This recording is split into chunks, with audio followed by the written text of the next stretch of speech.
Hello and welcome everyone, this is Type V3 and I've got myself a Red Bull. And by that, I'm referring to the Transformers Generation's GDO Cliffjumper.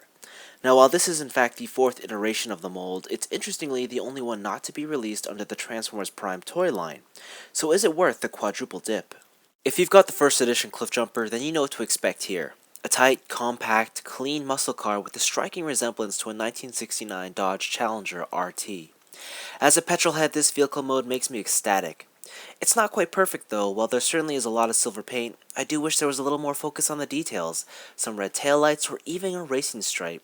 As for the actual design, I would have loved a hood scoop and some thicker rear tires just to bring out more of that big, bad muscle car feel. As a whole, it's great, but let's get to the important bit. How does it stack up against the Prime Viacon?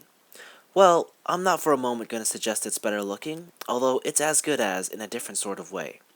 But enough of this car geekery, you all came here to see a Transformer. Cliffjumper's transformation is a lot more complicated than you might expect. It's also incredibly impressive. Everything from seeing the entire sides of his cars turn to his legs, to watching the headlights come around his waist to form the abdomen, has been so meticulously well engineered. Small things like leaving clearance for his waist to swivel and detaching the shoulders from his torso make me a little nervous, but overall this is one of the most clever transformations I've seen in a while. Upon completion, you're left with one red Autobot.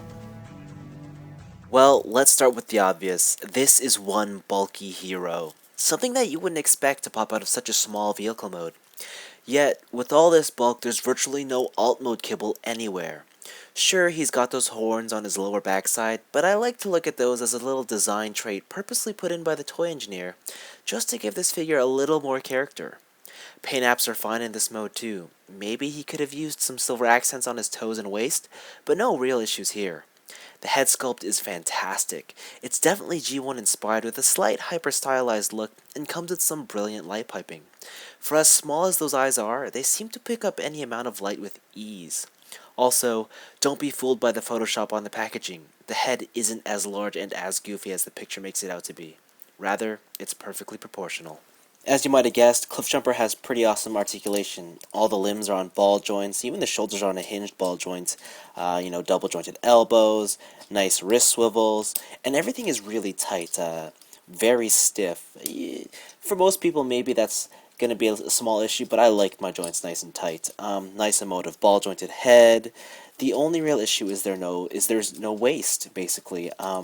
There's a waist swivel built in, but because of the way that this really intricate torso transformation works, it's locked in here, on these pegs here, and a tab at the top there. So if you undo everything, then you can get the waist to move, but, well, you see the problem. He basically untransforms. So, yeah, I mean, I would have loved it if the waist was fully functional, but as it is, because of how everything else works, I'm not too disappointed with it. I mean, he could have used a thigh cut, but not too big of an issue for me. Cliffjumper is definitely a short deluxe class figure, but his width does make up for it. Just barely. If I'm honest though, I wouldn't mind if he were a tad smaller, but something tells me I'm in the minority with this opinion. Finally, Cliff's party piece, his weapons. Opening the forearms and flipping the wrists reveal his tri-barrel cannons.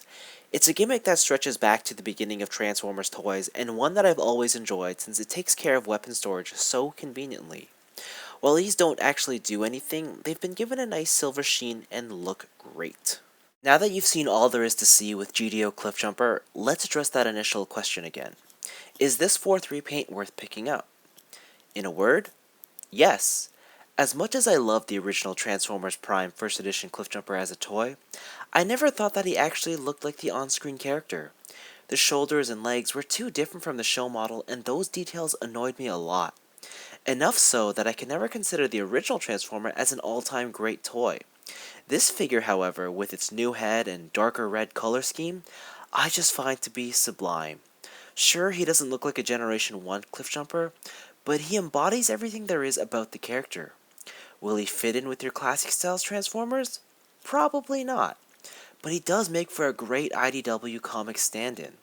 Then there's also the fact that for those collectors who skipped out on Transformers Prime, this is a great way to experience one of the best molds to come out of that toy line. At the time of this recording, the Generations GDOs have had a fairly limited release, and the most sought after figure in the line is Wheelie, while Cliffjumper is being overlooked and ignored. And I'll admit, I wasn't expecting much out of this toy either. But he really is awesome, even more so considering that he doesn't deserve to be, what with him being the least changed out of the 4 figures in the wave. So if you manage to see this guy for a cheap clearance price, pick him up, and I guarantee you'll be in for a delightful surprise. Anyways, this has been Type V3. Thanks for watching, and if you happen to see GDO Cliffjumper peg warming at your local toy store, at least be thankful that it's a legitimately great toy and not a shoddy yellow car who has inexplicably lost his voice.